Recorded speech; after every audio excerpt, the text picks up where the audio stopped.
Mine is the only voice. Wow. What have I been doing? Lay down my autonomy. After that, it got very dark very quickly.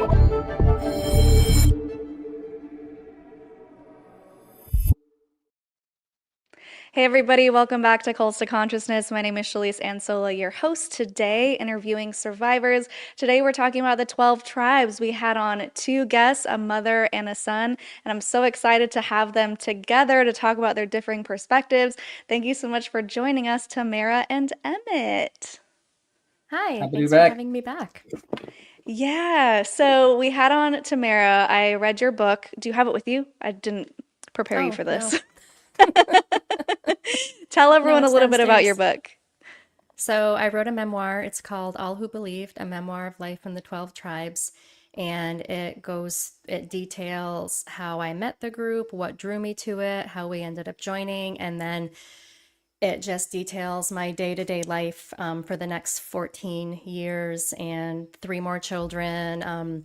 And then how we eventually decided to leave in 2014. Yeah, so I think it's so interesting that you actually joined the group because a lot of the people we interview were born into it. And so I really enjoyed your Right. perspective in your book of why you would want to join, of how it was romanticizing this lifestyle, how it was incredibly bait and switch. They lured you in with all of these beautiful things and the simplicity of it all and the communal living and community raising children. And you just had Emmet, and so you were stressed as a first time mom trying to figure it all out in this scary world. And they lured you in, and everything immediately changed.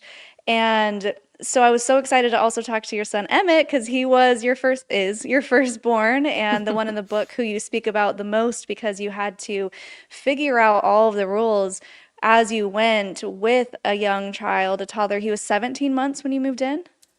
Yes. 17 months. Yeah, it's crazy because I Yes. have a 17-month-old, and so I just I can't even know you do. imagine. I know. I can't imagine Yeah. having to do that.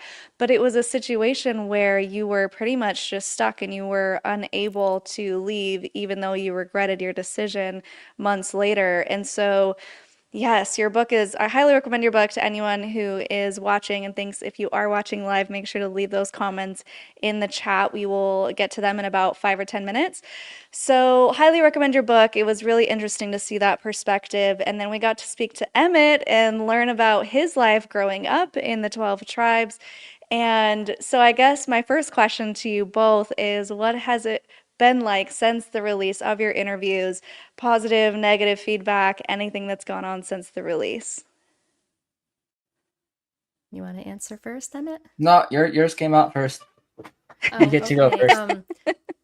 So it's been really positive. I've had a couple of ex-members reach out to me, one who we lived with for a while, and then another one that my family never lived with him. I knew of him. Their family lived down south, but he reached out to me, and it was such a nice message. And one thing he said that I really appreciated was that he was just so glad that I'm not like exaggerating, or just embellishing, making things out, to be more than what it was. Like the truth speaks for itself, like so I was thankful that he made that comment. I believe that he grew up there and left as an adult, and then and now he has children, and he said that he was going to get them onto Emmett's live stream because they're gamers also. So I thought that that's That's great exposure awesome. for Emmet. So yeah, it's been positive.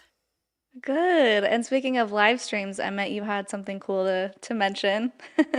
Yeah, I just had a lot more people showing up, so that was amazing. I had a woman stay on there asking me questions for about 4 hours the other night, and we ended up Oh my doing the God. whole live stream. Basically, instead of gaming, I pulled up the 12 Tribes website. We looked at all the different places I lived, their houses, pulled up pictures of delis I'd done work on.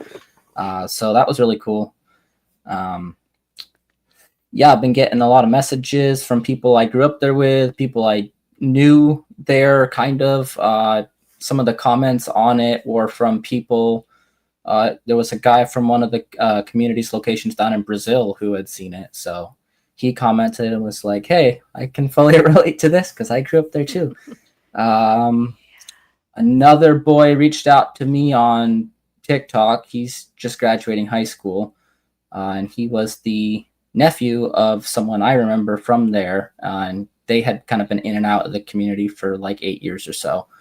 So he wanted to reach out. He was like, "There's things I'm not sure if I remember right. I'd love to bounce things off you." So yeah, a lot of positive feedback, very positive comments on the podcast video.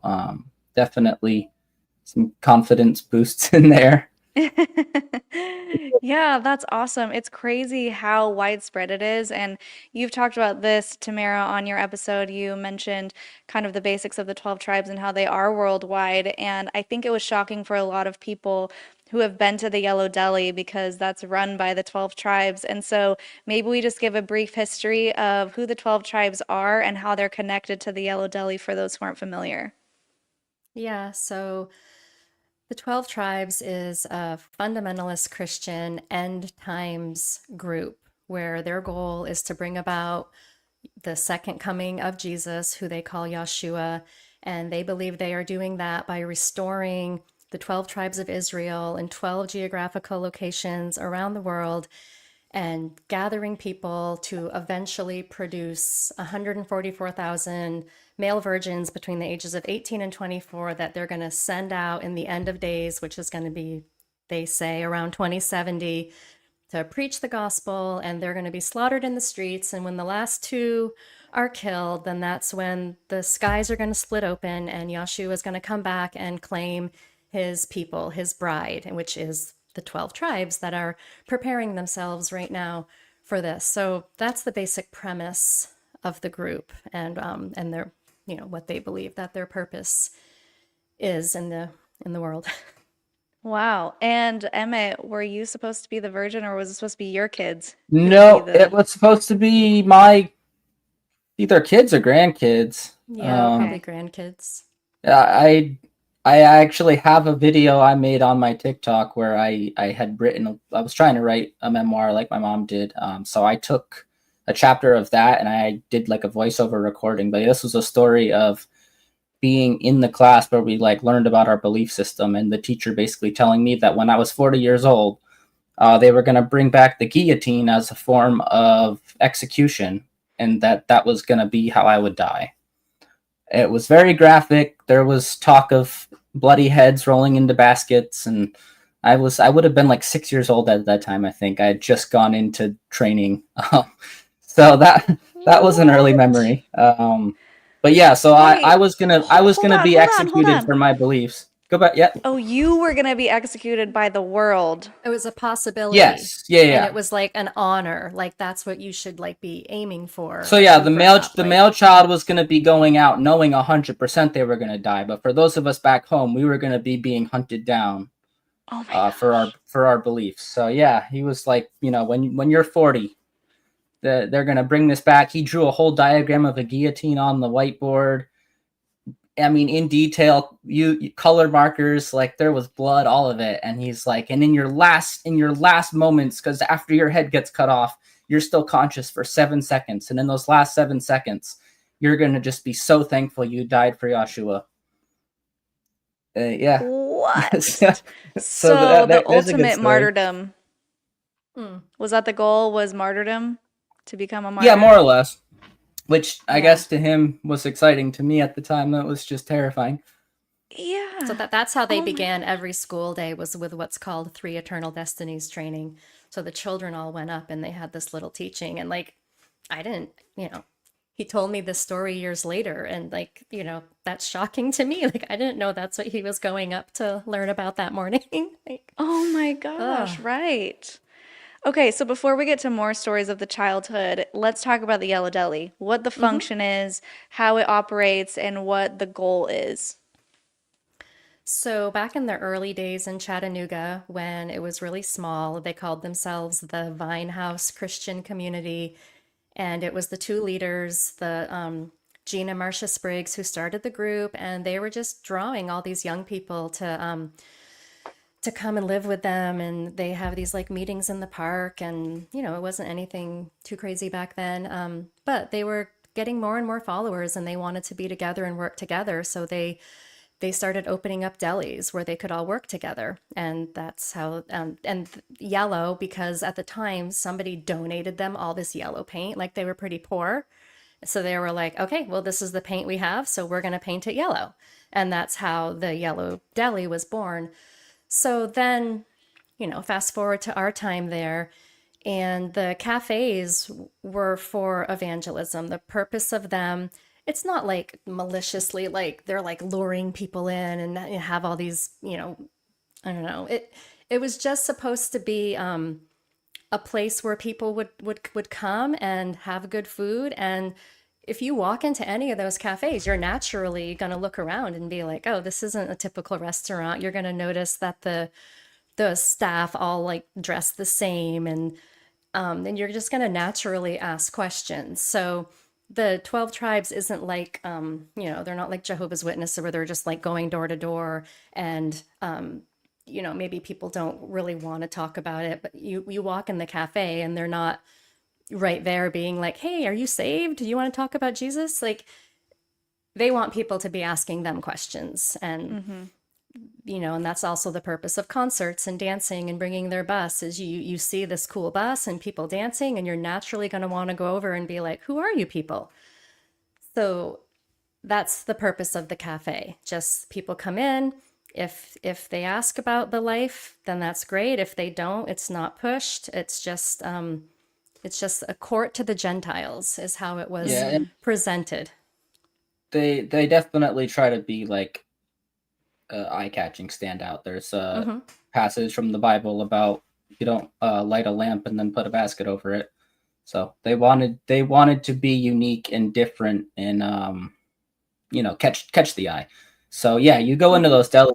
It's amazing food. It's amazing craftsmanship. It's an incredible experience. But for the day-to-day life of anybody there who's not a deli employee, it is nothing like the community like that. It's a stage. It's a show for sure. Yeah. Would you say, from both of your perspectives, that the Yellow Deli is sort of like a bait and switch in itself, where they show you this lavish way of living, this simple way of living, and then once you join, you're like, oh, wait, it's nothing like this? I mean, yes and no. I mean, go ahead, Emmett. They're not spanking their kids in the front of the deli for sure. There's not the day-to-day stuff they force on people is not showcased in the deli. That is definitely that is specifically for the Gentiles, the people of the world. Even in the food they serve, like they serve kosher food, but we also weren't allowed to eat any of the food they sold at the deli. Like, if we got anything from the deli, it was leftovers. It was the bread they couldn't sell because it got overcooked. It was what is at the deli is specifically for people outside of the community for sure. Okay. Yeah, so I think the biggest question, and I'm sure a lot of viewers are thinking this, should I eat at the Yellow Deli? Should I be supporting this group, or should I just stay away from it completely? I would never go to another one. I was just You said you would never go. Biased. I'm never going back. I mean, places that we lived at, sometimes the only money, like for needs for the women and children at home, were like the tips from the cafe. So that's kind of a hard thing because you might go there and leave a tip, and that might buy some little boy a pair of shoes. Like, of course, not all the money, But then again, you're also allowing them to continue doing what they're doing. Like, reality is, if they run out of funding and they cannot maintain, it leaves them with a hard decision. But ultimately, I would say it's the decision that's going to be best for the average person there. So, I remember that being a big thing when we left, where my dad closed his name out of all the bank accounts that he had his name in.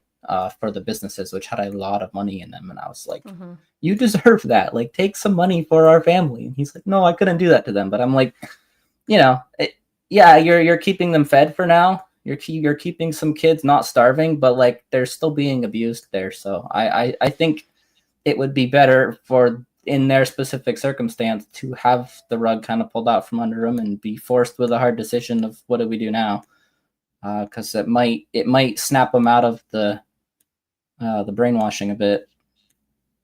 Yeah, that's tricky. I think one thing, Mm-hmm. Tamara, you said in your interview was how if you buy some of the other little trinkets or handmade goods at the Yellow Deli, that directly supports the women who are making them, and that might be a better way to support than actually eating at the cafe, right?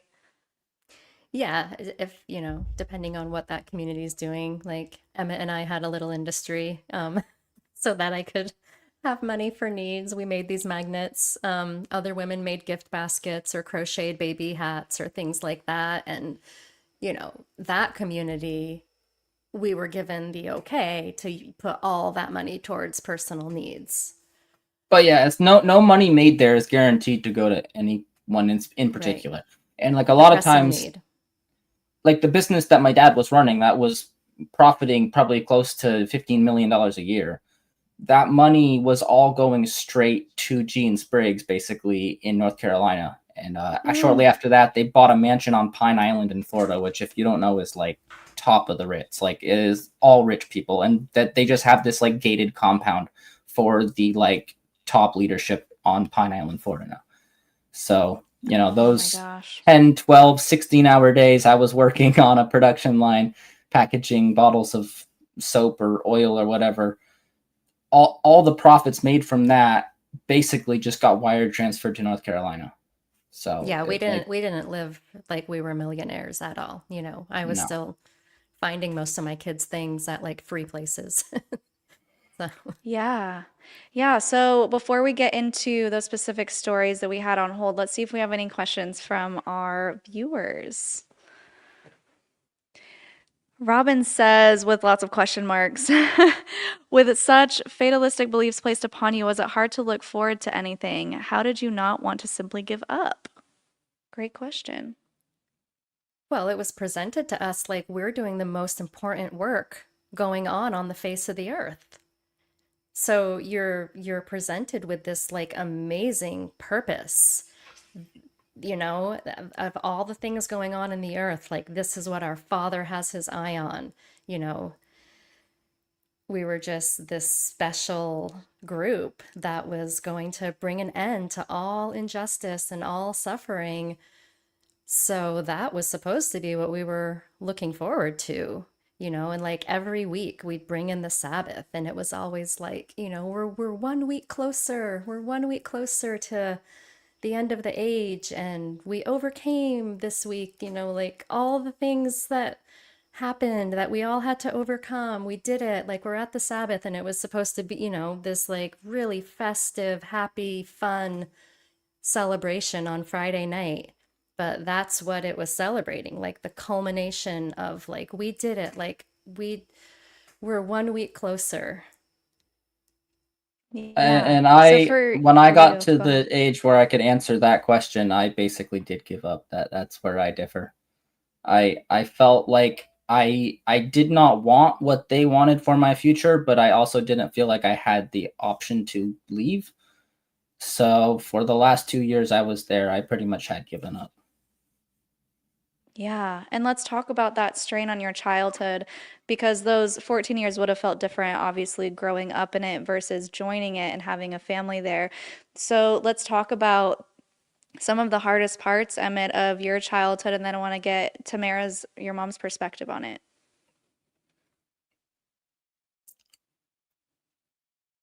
I mean, I don't think I really registered anything as being hard until I was aging out of childhood. It was more when I got to the age where I started, questioning my beliefs, being able to kind of objectively look at things that were happening and start to question things, that things started getting hard. Because I very quickly felt like I didn't believe in what they wanted me to believe. I was not being compliant with getting prepared for my bar mitzvah and becoming like a baptized member of the community. At the same time, because I was born there and because I had, seen the truth, if I were to leave, I was instantly condemned to hell. And up until the night we left, I didn't know that my parents had any plans of leaving. So for me, it was like I was 13, maybe. I either stick it out for 5 more years of this, just misery. Um, I try to run away, or I just kind of be the biggest pain in the ass I can be, which I guess is kind of what ended up happening. I was very, very Yeah. depressed for about, it was over a year. I mean, there were multiple instances where I ran off up into the woods and just sat in a tree for the day, like just refused to come home. Uh, Yeah. Well, for those who aren't familiar, I just want to list off a few things that I remember in regards to children so people understand what you grew up with and the standards and Mhm. the rules. So I remember children are allowed to talk or play with each other. They have to be under their parents' care at all times. Usually that means working or doing some sort of task. And if they don't want to do the task, there is a rod at all times that is used against the child. Spanking is a huge thing that happens frequently throughout the day, and you're not allowed to have imagination or imaginative play. In fact, play as a word was not used, it was not allowed because they want you to feel like you're working or like let's work on blocks instead of let's play with blocks. And so it was a very narrow childhood where you're not allowed to have creativity and imagination, or at least it's very harnessed and put into a box. So these are the things that stood out to me, and I want to get your opinion on that pivotal moment in your childhood that you mentioned in your interview, Emmett, because I also want to hear your mom's perspective of what happened when your mom was not wanting to follow through or carry out these punishments with the severity that they were asking her to or forcing her to. Someone else would take that into their hands. And so let's talk about your memory of that incident. so I specifically don't remember the before or the after. I just remember,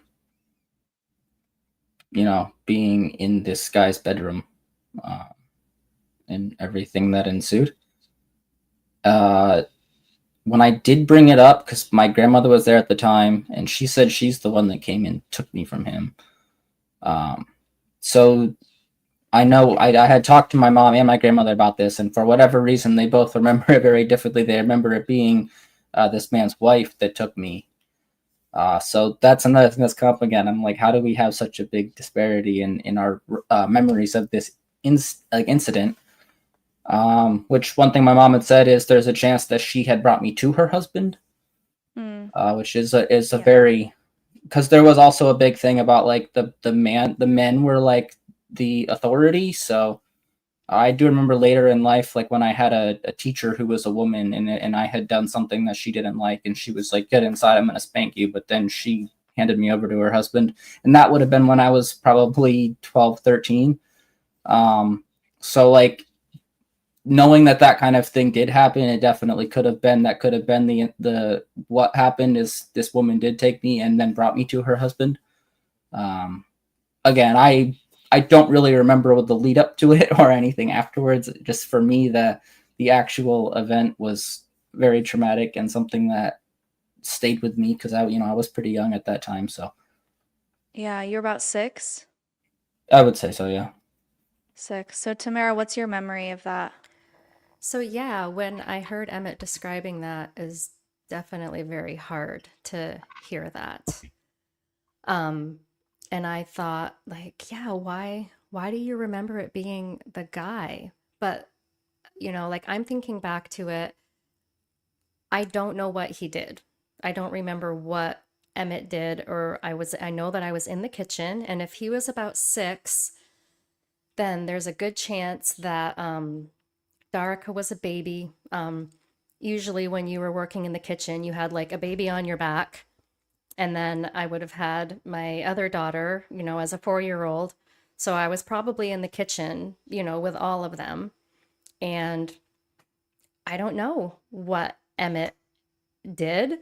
The woman that took him, um, I think she thought that she was helping me. Like I was probably frantically trying to like get dinner, finished or whatever. So she probably offered, like, 'cause I never experienced just some random person like taking my child from me and going and disciplining them.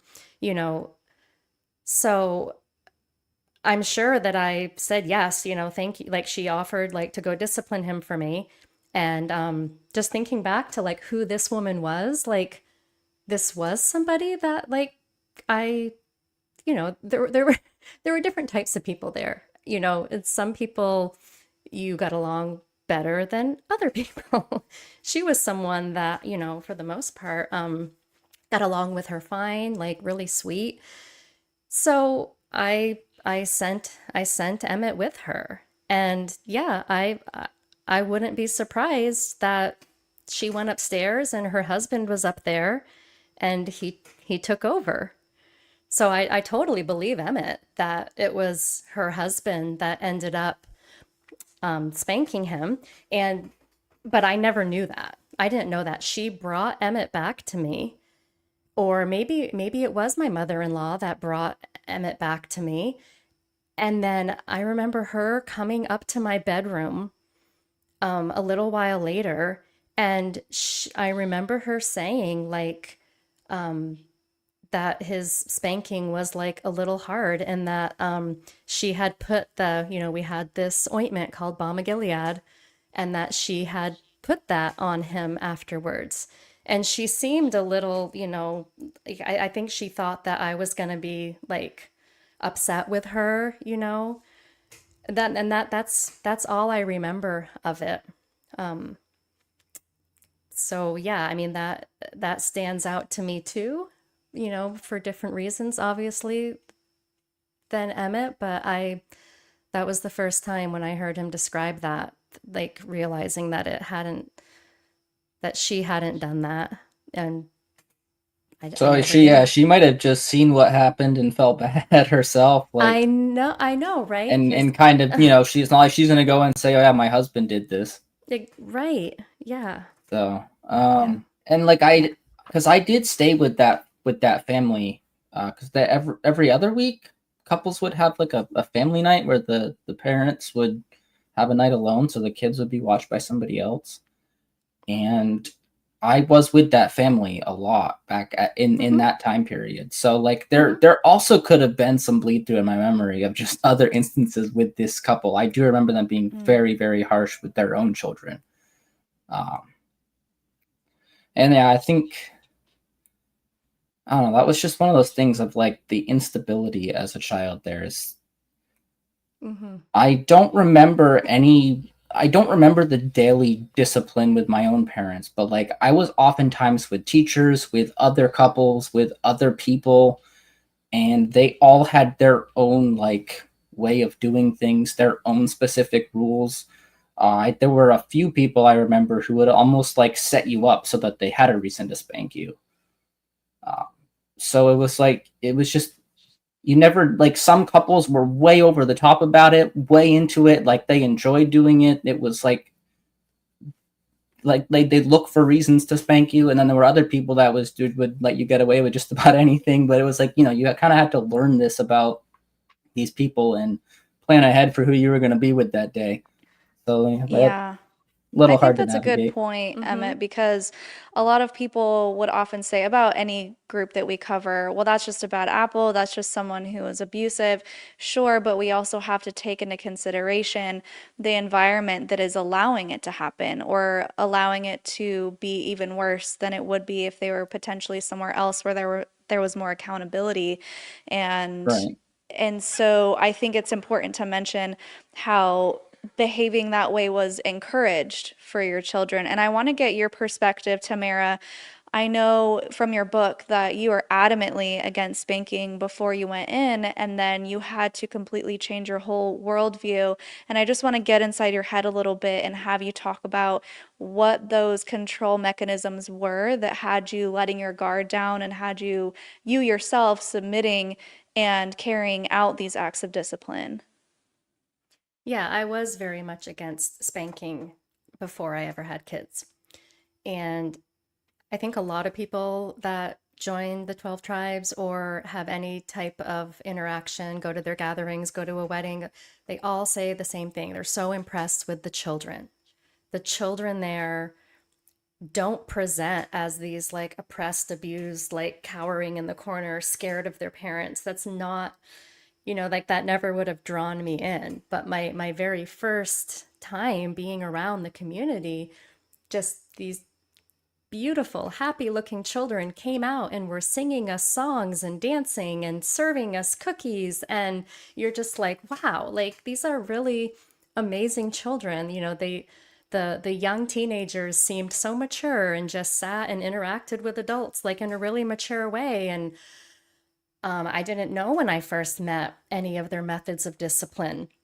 All I knew was, wow, like they're raising great kids, like this is how I want my child to be when he's older. And, so then I wrote about it in my book. I had this weird night, spending the night in Rutland, Vermont, where I overheard somebody going overboard, spanking their child in the room next to me. And like, it freaked me out and I just wanted to get out of there and I was so uncomfortable.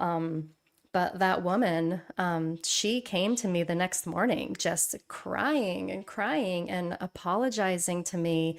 And I had just never like seen such just honesty like that. And how the household like rallied around her to like get somebody else to watch her children, take her away. But then afterwards I'm like, it's probably because I was there. Like we, like now once I lived there long enough, we would hear people disciplining their children. We didn't like all run, interfere or anything like that. But at the time I just was, kind of affected that she would come to me and apologize like that. And so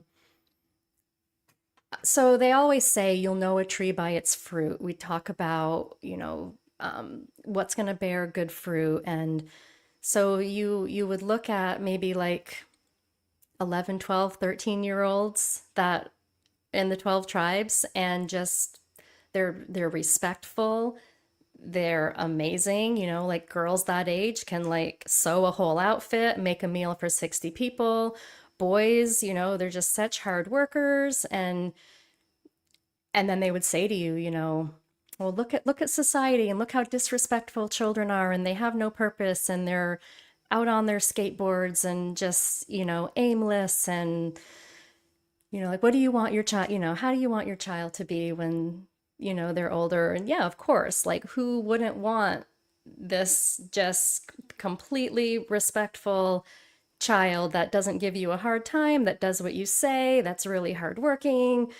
Like, yes, like, whatever they're doing, like it's bearing good fruit. Like I see the good fruit. I see these amazing, wonderful children. So whatever they're doing, it must be right, maybe I need to change my perspective about it because I'm not seeing bad fruit from how they're raising their children. This was back in the late 90s. And so it wasn't like most of the children that had raised there at that point had left. There weren't all these like opposing stories that I could get when I was really being drawn and considering joining. There wasn't social media, different things that, could discourage me. I didn't have somebody that had grown up there tell me like, oh, you know what? It was really over the top. It was really abusive. I I didn't have that other perspective. So I only Uh, saw as a guest, just what seemed like really wonderful raising of children. Emmet, go Being ahead. one of those kids later on who would have been there to greet an outsider too, I can say from experience, you don't act the same way when a new person's around. Not a lot of exciting stuff happened in our day-to-day lives. We kind of had the same exact routine every single day. So when you know somebody's coming to spend the weekend and you're trying to like impress them and make them feel welcome and stuff, uh, yeah, we were probably a lot more outgoing and sociable and excited than normal just because there was something happening. I remember, making gift baskets or making little wall hangings or like little gifts for people that would come, and like that was something to do. That was an excuse to do something out of the ordinary. So there would have been a little bit almost of that facade there too, just kind of naturally built in, where we were excited and doing something out of the ordinary just because this new strange person was there. Yeah, So that But makes it was sense. it was also genuine. It wasn't like when we were having people, I didn't gather my children and be like, okay, this is how we're going to act. And you're going to be really happy and you're going to make them something really nice because we're really trying to lure them in, yeah, So but at it's the like, same time, there was also always the talk of like, we're God's people on earth. We have to basically be on your best behavior so that they know we're the real people of God. So like, oh yeah, yeah, it wouldn't necessarily being be on like your best threatening, like behavior. you best perform. No, but Right. Right. Yeah. So I want to jump in here because I don't think I did a good job in our last interview, Tamara, just clarifying our stance. And I think you feel the same way. This channel is definitely against spanking. We talk about it Mm-hmm. as being abusive. And so I wanted to get your opinion, Emmett, on because we're talking about the fruits of this. And obviously, that's a facade, and kids are masking and they're just trying to be good and not get punished. So I wanted to ask you, Emmett, what were the consequences of this abuse going on inside? What were the real effects of being, quote, disciplined into obedience? I mean, it's probably different for everyone because everyone handles abuse differently. I think for most kids, they would have got in line to avoid it. Uh, as I got older, I kind of took more pride and found more enjoyment in riling people up. Um, so let's see. So When it I wasn't was a effective, right? Is that what you're No, saying? no, not at all. I would for me it was the opposite of effective. I had a teacher when I was, I mean, this would have been probably maybe 2 years before we left, maybe just it was towards the end. So I was like a almost full grown teenage boy.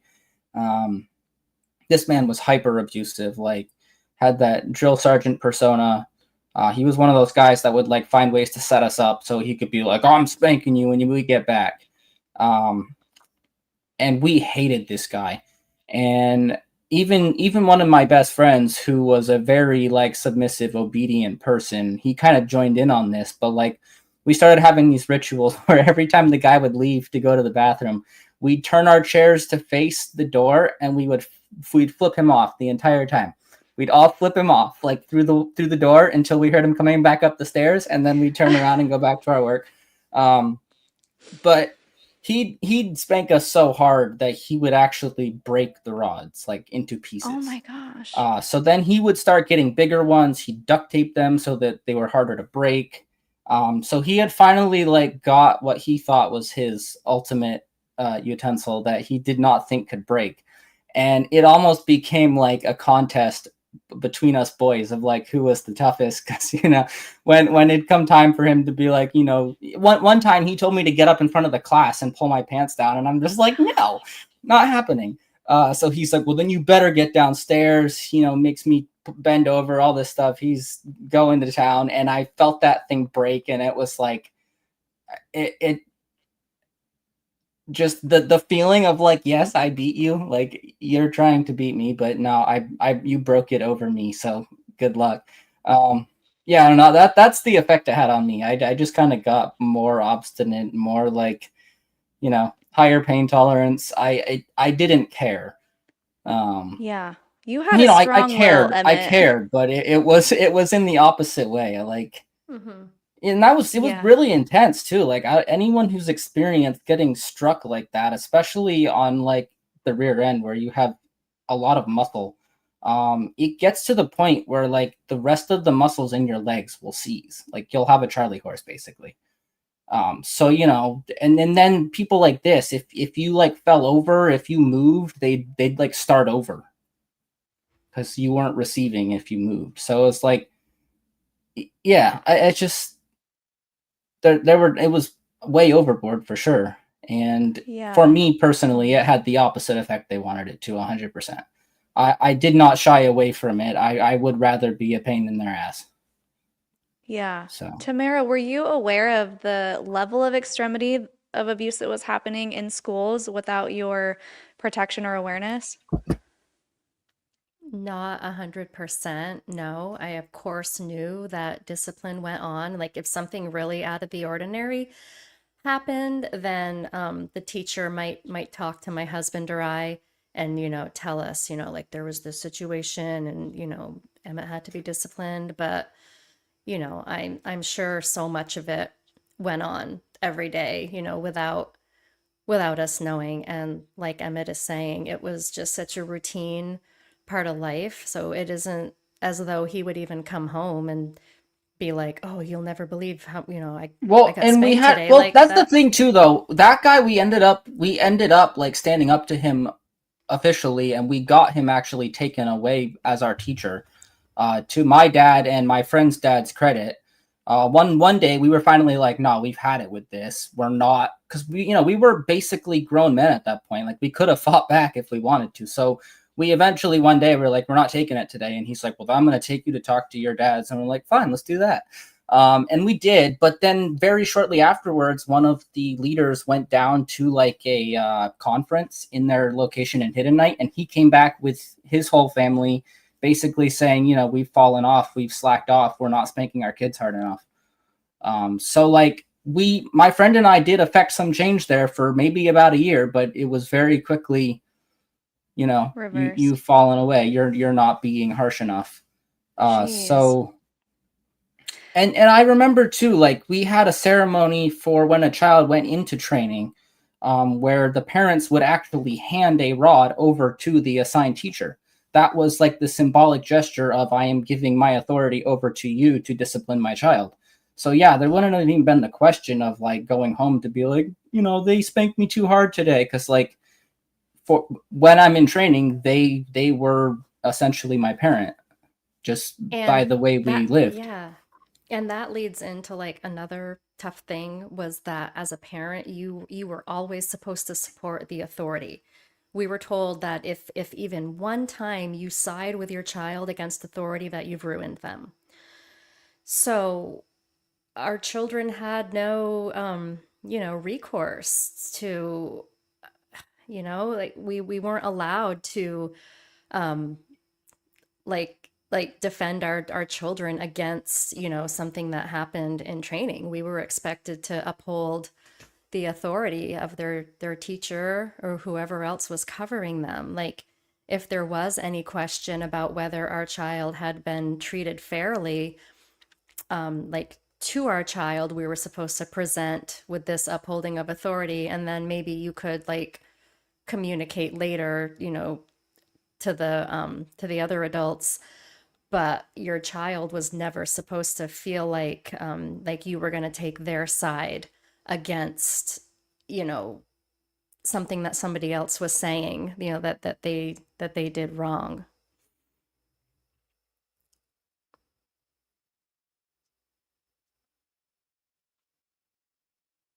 Did we lose her? I don't know. I think we might be experiencing some technical difficulties. Oh, uh-oh.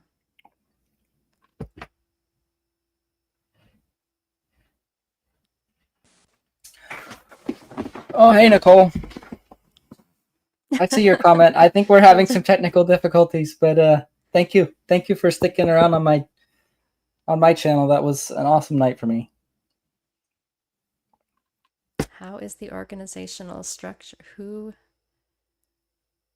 Well, that was just in each community had a community coordinator and industry heads, and they all worked together to divvy out the money for food, money for all the bills, money to send to other places.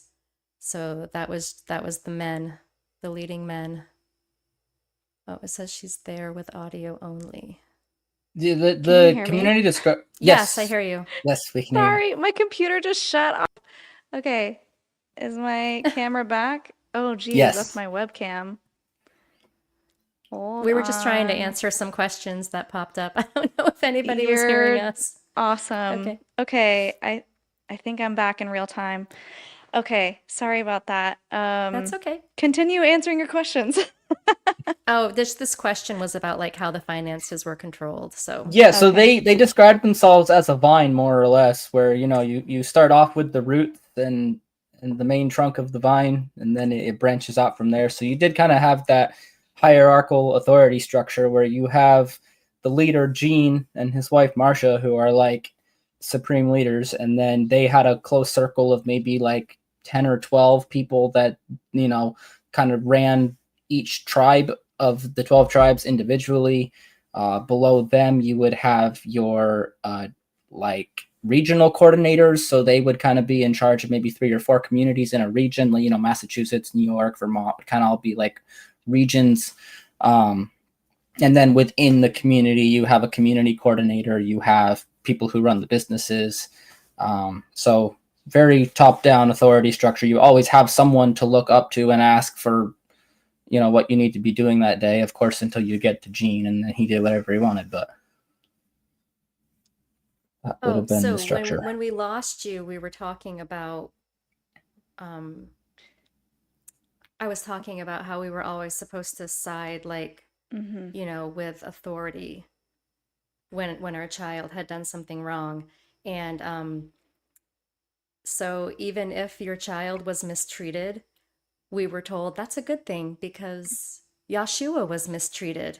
He was mistreated for, you know, presenting the gospel. And so our children need to grow up and know how to handle mistreatment. So we shouldn't even be upset, you know, if our child got disciplined for something that they didn't do. That's like a really important lesson, or, you know, something good, like to build their character. I So as a definitely parent, remember like, too the feeling of kind of helplessness when you have an issue and you're trying to tell, you know, I'd be trying to tell my dad, like, you know, I need your help. You're my dad. And he's like, well, you know, the authority that was over you at the time says X, Y, and Z. So there's nothing I can do. mm-hmm. And What are yeah, your that thoughts was that. now, That was that. Tamara, on that with the ability and the mindset of recognizing the high control situation and separating yourself from that? And because I know you were also purposely overworked, underfed, completely just splayed out, like your brain was probably everywhere with all these kids and all these rules. So looking back on that situation, how do you view it now? Oh, it was terrible. I feel awful. I have so much guilt, you know, for what my children, especially Emmet, you know, he definitely had it the hardest. You know, my girls got disciplined too, but I think it was different with girls too. I mean, I guess there were some girls who were really out of line, whatever, but I don't know, was, you know, just I feel terrible. I feel terrible looking back on it now. Just, you know, I wish there would have been more I could have done at the time. Um, but there's so much group pressure, you know, it's like everybody's doing the same thing, everybody's saying the same thing. You start to waver or question or lose faith about a particular standard. And it really isn't that hard for a couple of the women to get some tea and sit down with you and, you know, express their heart and our Father's mind and kind of get you to a place of like, okay, yeah, I understand. Like, it's just you had that fear too. You were told like you know, the greatest pain a parent could experience, even more than your child dying, the greatest pain you could experience would be to invest all those years into child training, give your heart, pour your life into your child, and then they grow up and they leave. That is like the ultimate pain for a parent, and it's your fault if that happens because you just weren't obedient to the child training teachings. Like if you had just been obedient, then your child would grow up and love God and serve God and not be rebellious and leave. So you just have this constant weight on you, like, you know, my child's eternal destiny is like is on me. And this is what everybody's saying, you know, what we need to And people do is definitely the believed that. I remember when yeah. I was getting to the age of, you know, starting to understand things, and some kids who were becoming adults were leaving. And I remember like just the absolute torment that these parents, I mean, crying to the point of like nosebleeds. Like it was like their life had just ended. Yeah, Everything they'd ever worked for devastation. was over. Their child was Mm-hmm. doomed for eternity. Yeah. Yeah, it was intense.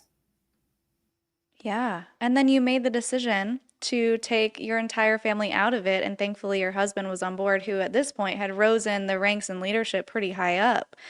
Hmm. So, was there a defining moment for you when you realized we can't do this anymore? I refuse to keep my children in this environment and we need to go? Yeah, there kind of was, and it was Emmett that really just said something that he probably didn't even realize was a big deal, and it was just like a huge wake up, and it was during the time when no teenager was allowed to talk to another teenager without there being an adult present to monitor the Insane. conversation. But you live in a house with 8 other families, and there's like kids everywhere, but you were supposed to just keep your children like tunnel vision and not talk to anybody unless you like invite another child over and you're right there and you're interacting and you're socializing all together. It wasn't like we never saw each other and just stayed in our bedrooms, but so one day, Emmett and his friend were in our gathering room, which was an enormous room, and Emmett played the guitar, and this other young man played the accordion, and they were just together in the gathering room playing their instruments. And of course, I had, I was probably a single man. It's always someone that didn't have any children.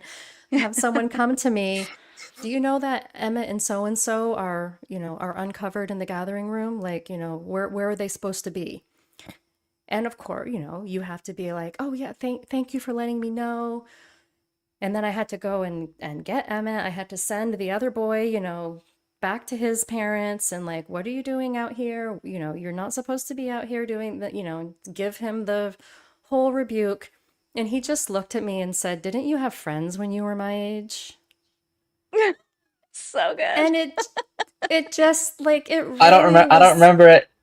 I don't remember I saying that, remember but it I guess I'm so glad. I'm glad well. I did.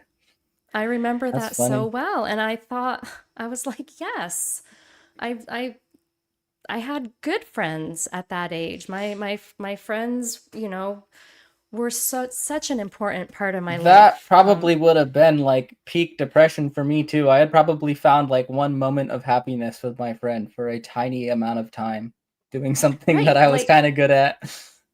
and it And wasn't yeah, like I wasn't mad at him, but it was like because this person came to me, like I had to follow through. We weren't upholding the standards. At that point, Emmett probably was 15, at that point. Like I wasn't like disciplining him for every little thing anymore. So I think I was just, rebuking him like, hey, you need to get up and make your bed or whatever you're supposed to be doing. You shouldn't just be out here, you know, with him by yourselves. But he wasn't doing anything bad. We had to just be on our children for everything, and they were not off doing all this bad stuff. So that really cut me to realize that my children aren't even allowed to have friends. They're not allowed that. They're not allowed to have a private conversation or like how oppressive. I put myself back to that age. Like how oppressive would this have felt to me at 15? And that was really eye-opening. Like I wanted my children to have friends. I wanted them to be able to experience some normalcy. I knew that the way we were living and the expectations was not normal, was awful.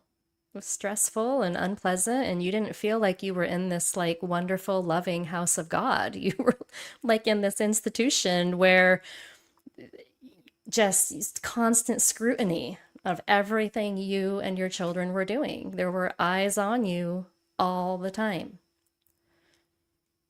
Yeah. And then you decided to just pick up in the middle of the night and take off. Yeah, I mean, it I was, I do yeah. have a question for you, Mom, actually about that. Like, how long were you guys planning on leaving? When did you actually decide? I still don't Do you know this. remember Do you remember when those French woofers were there? Yeah. There were 2 women and 1 man. So we had this program, it was called Woofer, Willing Workers on Organic Farms. And so our farm was part of this program. And it was like farms everywhere. It wasn't the 12 tribes, but we were just a farm on their list. And so people would get sent from all these other places all around the world. We had people from China and Japan and Argentina, and we would at any given point have like 3 to 4 woofers staying with us, and they'd either be in the single women's room or the single brothers room. They were all young, usually like early to mid 20s. So this one time we had 3 people from France staying with us. And I took a lot of French in high school and college, and so it was kind of fun. Like I would try to speak French with them, and they were trying to improve their English. And this was so rare, but one night the 3 of them asked me if I wanted to hang out with them after the gathering and have like, they would talk French to me and teach me some things. And so my husband agreed to like have all 4 of our children. Normally after the gathering, he was right back to work. Like I had to be getting the children to bed, dealing with that, and he would be back to work till all hours of the night. But for some reason on this night, he was like, "Yeah, sure." So it was just me and these 3 people from France, not in the community, and we just had so much fun. I remember like laughing and having like such a good time, and that was so rare. So like I was in a really good mood. And I go back to we lived at the caretaker's house, which was like a little house somewhat removed from the enormous mansion. And I walked in the room, and my children are all huddled over this laptop watching like David Attenborough Planet Earth or something, which wasn't so unusual. Like we did allow them to watch, a lot more than we were supposed to have allowed. And then my husband was like, "Can I talk to you?" And he pulled me into Emmet's room, and he said, I just called my brother and asked if they had any openings at his company. And I was like, for who? Like, I was so confused. He's like, "For me." And I was like, oh, Mhm. oh, like I didn't know that he had come that far in, considering leaving. I didn't know. So then kind of word got around that we weren't doing good, and our family didn't go to Breaking a Bread one week, and then like all hell just broke loose, and they ended up sending us down to Florida. And then That was the point. I remember giving my dad almost an ultimatum because we were told that when we were done in Florida, they were sending us to the community in Rutland, which would have oh been yeah, like and that's when your ultimate dad was torture. like, And I yeah, was like, absolutely. I'm not moving there. I don't care. I will run away before I move there. And I did bring that up in the podcast that I had made Yeah. this plan with one of my friends to run off into the Green Mountains. But yeah, that was my ultimatum where I'm like, no way. Nope. No, Either we your go dad back didn't want home to where I go. have lived for 11 years Yeah. or Yeah, he wasn't going to go to Rutland either. Nobody wanted to go but to like I Rutland, knew but nothing of any of this until the night before we left. Like yeah, I was trying to enjoy my time in Florida knowing I was about to never have fun again in my life kind of until he was like we're leaving in the morning and then it was just like yes. yeah, Florida was nice for a time, but then like the same people that were really scrutinizing us in Cambridge moved to Fort Myers, which was like a half hour away, and were suddenly coming and having all these meetings with us again about, stupid things like that I got Greek yogurts for the children to eat for a snack. Like just like, like every little thing that you made a decision about was judged. And we just like couldn't take it anymore. So we like Yeah. skipped our last meeting. They came for a meeting with us, and my husband was like, "We're not going." And we were in these cabins in the back of the property, and we just pretended that we were all sick, didn't go to our meeting, and yeah, we like left a couple days later. Yeah, the whole escape story and the aftermath, both of you tell it really well in your interviews. So if anyone's interested, definitely go and watch those. Let's answer a couple more questions before we go. Any other questions? Robin, oh mama, we all fail in life. Your honesty and growth is the gift that comes from all of this, and you're teaching this to your children. Don't pack your bags and go on that guilt trip. Oh, Aw, that's so thank sweet. you. Yes, that's very So sweet. sweet. I'm Very so sweet. glad you guys got out, says Angelica. Thanks for being here, guys. Yes, and thanks for everyone who's here live. So awesome. Thank you for both sharing your truth. That's so nice. I've uh, I've always lived near the 12 tribes when it was just common sense in Plymouth. We weren't allowed near the 12 tribes. What else can an outsider do to help that wouldn't stoke any flames? Hmm. I really I mean, I appreciated, would. like, go ahead, Emmett. Oh, it depends on if you're trying to like help people without really getting involved, or if you're trying to like help end the thing. If you want to help take it down, I mean, continued calls to law enforcement, just heavily keeping heavy scrutiny on them, they'll take that as a sign they're doing something right. But like, if you keep having calls out and there keep being people there, social services came out a few times to do meetings with us, but like they never checked out any of the children physically. They never talked to any of the children one on one. It was kind of like a group thing. We all sat down in a room and would talk to like one social security agent. So like for me, it would be kind of keep up the pressure. The more that there are, the eyes of actual authority there seeing things, the more they're going to be able to find something they can use to like actually do something about the actual abusers there. Because there are a lot of innocent people like us there that were just caught up in it and had no way out. So even if they still believe in it, if something big enough for it to happen, I think a lot of people's eyes could be opened. Yeah. Yeah, there's a real Tamara? taboo to being like really honest with outsiders. There were outside guests around quite often. Even my own family would be around, and I never really divulged like hardships or things like that to people. The first time I ever did that was going up to my mom's house, and one of my friends came over. We had just gone to Island Pond for the day. We had my grandmother, and then we went to Emmet wasn't with us. Went to my mom's, and one of my best friends came over to see me. I hadn't seen her in years, and it was just like the lid came off. I just like poured out everything to her, like how unhappy I was there, all this just for like 2 hours.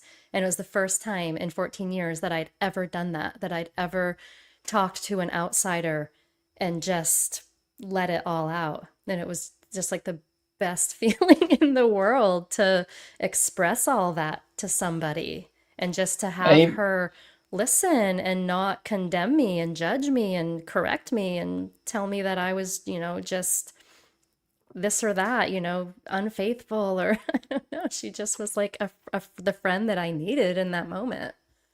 just Yeah. talking to people too, that was a big thing that kind of helped me challenge my own perceptions. Is I spent about a week, it was during the Jewish festival of Sukkot that we celebrated, so I built my Sukkot with a one of the woofers there, and we stayed in it every night for 7 nights. And he'd ask me a question, I'd give him my answer, and then he would just very nicely challenge it and be like, "Well, why do you think that is?" And just kind of that gentle, not attack, not you're in a cult and everything you think is crazy and you're Yeah. brainwashed, but that more of just getting me to question myself. And by the end of that week, like my entire perception was different because suddenly had been forced to answer these questions that I had never really answered myself before. I'd just kind of been fed the Mm-hmm. answer.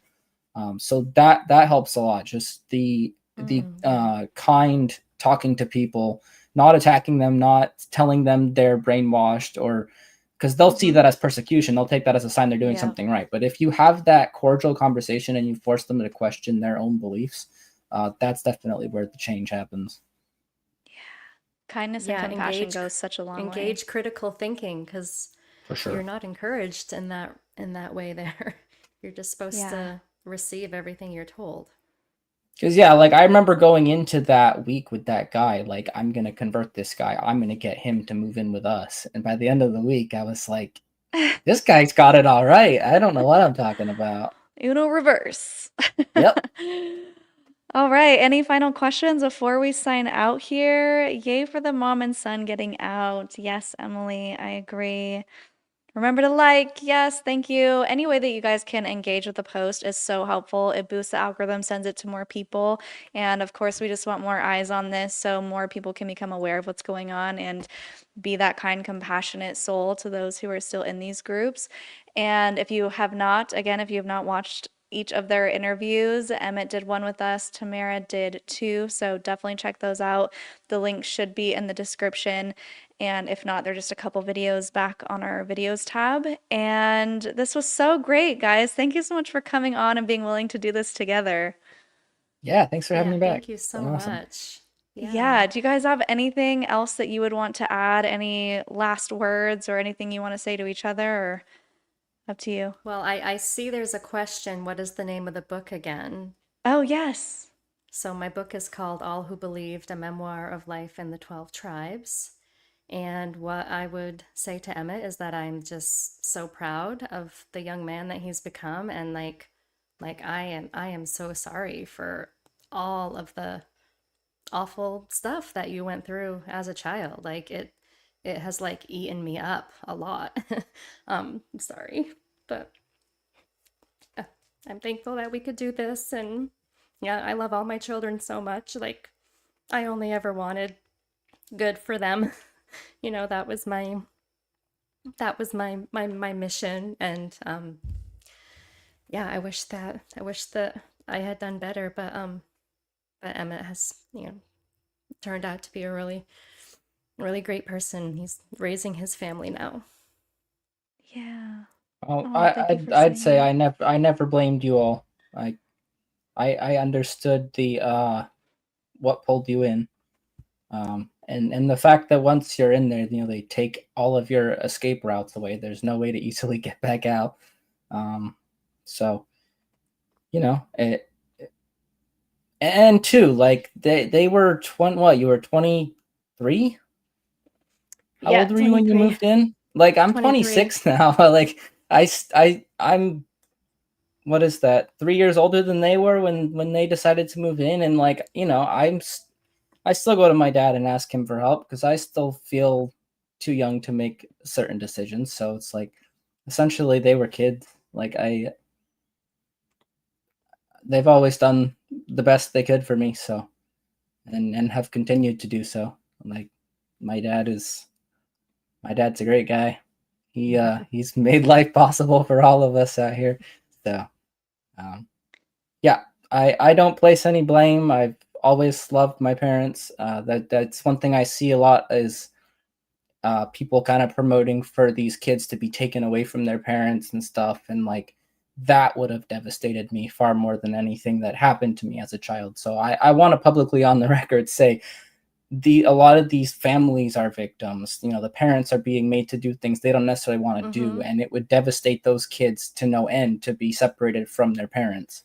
Mm-hmm. Yeah, that's a So really good point. it's a hard legal thing, and there have been instances around the world in the 12 tribes already where the government has come and taken all their children and permanently put them in foster care, and those parents are never going to see their kids again, even after leaving, even after allowing themselves to go to jail for certain things. They're never going to see their kids again. So I never want to be a proponent for that, but Yeah. yeah, since it's a Oh, mother sorry, son guys. thing, I do want to say that there's Yeah, there never been were any bad blood between us. I've never blamed them for anything that happened to me, especially because I know a lot of it wasn't within their control after they were lured into this place. So I feel like that should be said.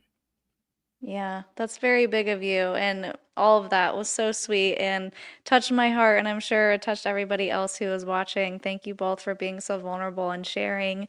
And I want everyone to be able to find you and support you. All the links are in the description.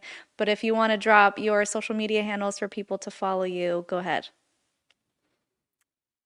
I have a Facebook, Tamara Matthew author, and I have a TikTok, at Tamara Matthew. I'm Tamara Matthew 4 on Instagram. And go buy your Uh, book. I I go by the handle of Milwaukee Talkie on all my socials that I have available to the public. I have a anthropomorphic walkie-talkie that is my mascot. And we stream just about every single night. I try to upload content on TikTok and YouTube. Uh, I am mostly focused on gaming, but I am trying to weave my life story and how I got here into all of that. That's kind of my hook. So that's TikTok, YouTube, and Twitch is where I primarily stream, although I may be trying to switch over to TikTok on that as well, just for viewer engagement with the cult side of things, because Twitch is very gaming oriented. So Yeah. All right, cool. Well, thank you guys again. It's been so wonderful speaking with both of you, especially hearing both your perspectives. I knew it was going to be a cool conversation. Did not disappoint. Any other final words before we go? thanks Just for having me. No? Yeah, this was a great opportunity. I appreciate this. Thank you. Absolutely. Well, guys, if you're watching live, thank you so much for being here. We love when you pop on, ask questions, engage with the conversation. If you're watching the replay, leaving those comments afterwards really helps boost the video. Again, interacting in any way, liking, sharing, of course, subscribing. And until next time, follow your highest excitement, be conscious, and be well.